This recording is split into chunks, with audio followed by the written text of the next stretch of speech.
Okay, magandang araw mga kababayan, Luzon, Visayas, Mindanao. Ito, maganda tong balita na to. Ang gobyerno magbebenta ng 20 pesos per kilo ng bigas doon sa Visayas. Pero, ang tanong natin, hanggang kailan po masustain yun? At kailan laganap sa buong Pilipinas yung 20 pesos na halaga ng bigas? At siyempre po, anong klase ng bigas yung ibebenta ng 20 pesos? At hindi kaya malulugi ang gobyerno? So yan po guys, at welcome po ulit sa ating channel, Amililian PH.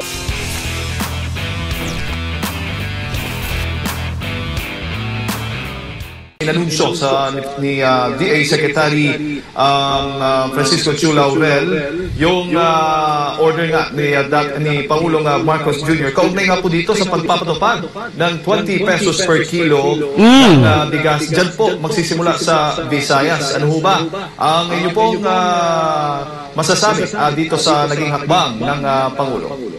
Well, timing po yung inyong pagtawag sa akin kasi kasalukuyan po kami nagtataos ng aming taunang convention sa Federation of Free Farmers at sa Magsasaka Party List. So tinalakay po namin kahapon yung magiging paninindigan po namin.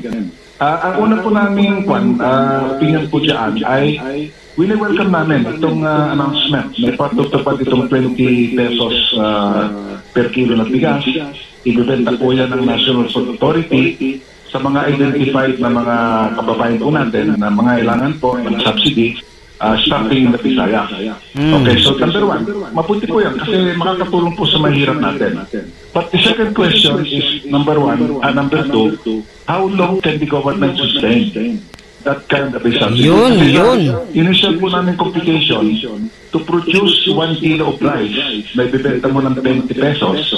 Ang kakailangan po ng NFA ay meron kang mga 1.6 o 1.7 na kilo ng palay.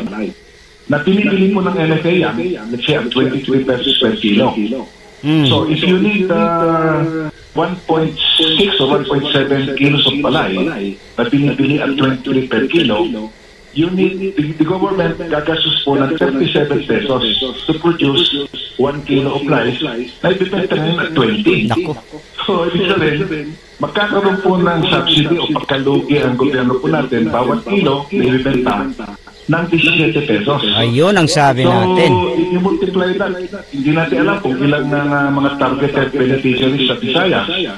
I'm just citing a ballpark figure. Let's say 1 million po ang qualified. So daily, bibili po ang bawat isa sa 1 million na mamamayan ng 20 pesos NFA rice. Ang kukunin po ng gobyerno po natin ay 16 o 17 million pesos po na subsidy o pagkalugi. So in 1 month, that is over kalahating billion piso po yan just in the Visayas.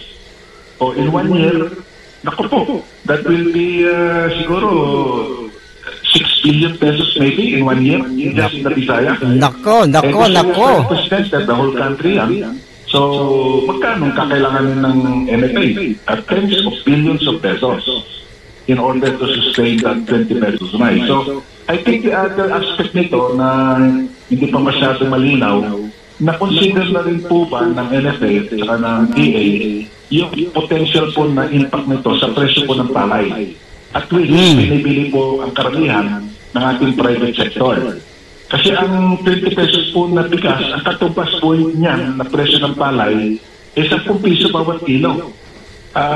Mabigat po yun sa farmer kasi ang production cost po niya is 15 pesos per kilo. So if he will sell his palay, na cheese na lang, lugi po siya. 5 piso bawat kilo po ng palay. So, pagkataon na rin, marami po farmers natin ayaw na magtanim ng palay kasi magiging palugi po sila. So, I hope those 3 aspects na pinag-aralan po mabuti para magkaroon tayo ng mas sustained na program po na affordable rice para po sa ating mga kababayan.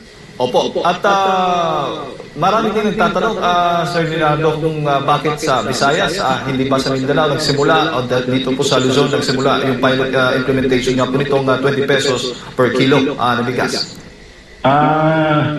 mahirap mag-speculate dyan na Jade sa Kadmar. Yung maliligtan, sabihin nila, baka kanyan, politically influential decision na yan. But I'd rather think na they have to start somewhere. At saka, I think matindi rin po yung pangailangan po ng NFA na mapawasan po yung kanilang babastock sa mga bodega. Punong-puno po rin kasi yung bodega nila. So habang hindi po sila makapagpalabas ng bigas, intak po konti nga sa mga LGUs ang namimili ng murang palay bigas ng NFA under the food, Food Security Emergency Declaration noong March. So puno pa rin ang mga bodega ng NFA. Over time, lumuluma po yung bigas, nabubulok po dyan, and then hirap ang NFA rin makapili ng palay sa farmer kasi wala na pong spasyo sa bodega nila. So that could be a major, if not the major reason.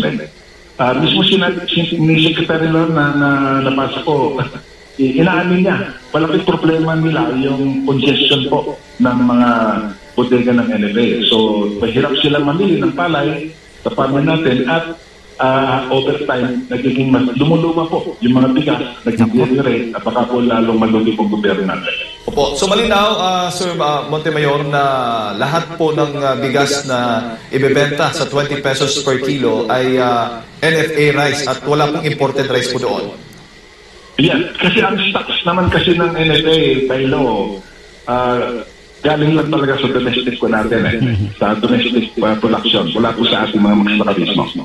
Opo. Yung tanong na lang ngayon kung hanggang kailan masusustain yung pagbebenta ng 20 pesos per kilo. Nasa ilang ano ho ba yung supply natin ngayon ng bagas? Sinasabi po ninyo, sobra pong NFA rice kaya natin binibenta ng 20 pesos per kilo. Opo, kasi ang titingnan dapat natin yung laman ng mga bodega ng NFA. Remember, sa umpisa po nung Food Security Emergency Period, ay sinasabi ng NFA noon, up to, I think, 600 o 700,000 bags.